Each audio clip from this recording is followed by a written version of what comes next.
All my problems are because of others. You know, once what happened, my neighbor came to speak to my husband, and she was constantly talking to him for a very long time, perhaps in a negative tone, communicating about another neighbor. Of course, my husband did not appreciate the tone. However, since she was a lady, he gave her a patient hearing, trying to calm her down. Once she had gone, I was very angry with my husband to have entertained her. I don't like her. True that she is beautiful and she is pretty, but I don't like her. And of course, I did not like her coming to my house and then having a word with my husband. Some months ago, I saw her from my balcony, drying her hair on the roof. She had a body language as if she were the prettiest amongst us all. I always wondered what would make her feel like that, and why would she behave as if she was always on the top of her game?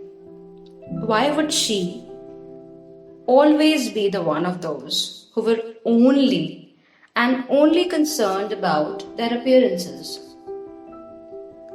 Who does really care about looks all the time?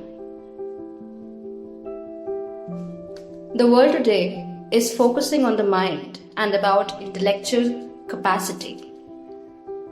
From that angle at least, if we analyze, she would be a total failure.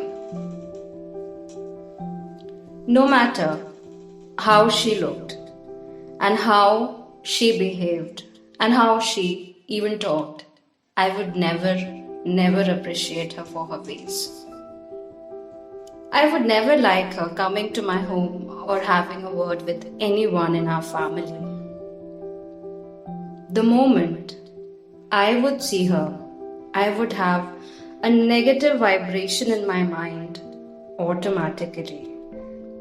This was so weird, almost unimaginable for a person who would have love and compassion for every being around her.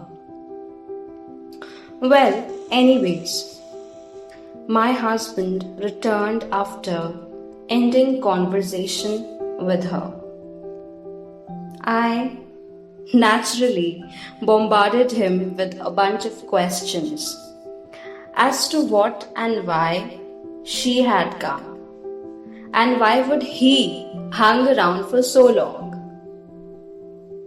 After a very silly smile, he calmed me. We sat together on our veranda swing, and he began discussing Bhagavat Gita Shlok 5:11. Chapter 5, Shlok 11. Kayen manasa buddhyayah kevalayah indriyayah api yoginah karma kurvanti sangam tyaktva atma shuddhyayah. Persons of selfless action, giving up attachment, perform action through the body, mind, intellect, as also the mere senses for the purification of the mind. This episode is brought to you by Gita for Women. Here, the most important words are Atma Shuddhyaye. As per hubby, a person came to the door, wanted to talk for a minute, and perhaps it was urgent for that person to have said that. He did not go for the person. He went for his own principle and entertained the person because of his own emotional and spiritual backing.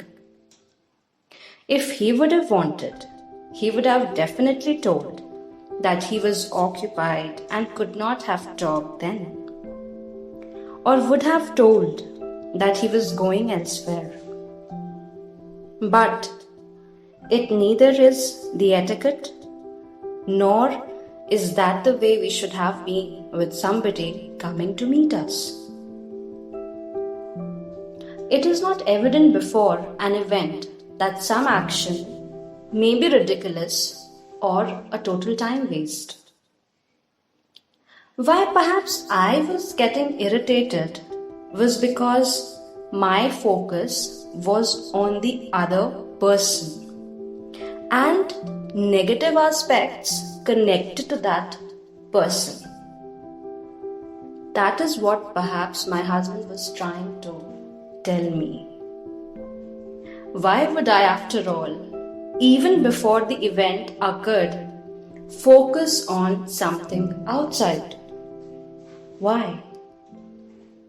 Should not I focus on what I have to do and then be what is correct as per my own integrity?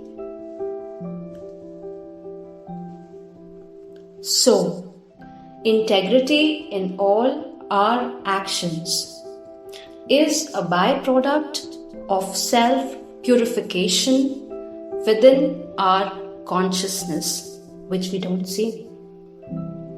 On the other hand, self-purification is the result of our actions because of integrity inside our mind. Self-purification in our intention lead to integrated actions, very much required in modern holistic life and overall bliss. And so, now onwards, I will try that my focus remains on my intention, thoughts, and action rather than on my pretty neighbor. With this, we come to the end of episode number 2. Do let me know what you think or feel about this episode on gitaforwomen@gmail.com. See you soon.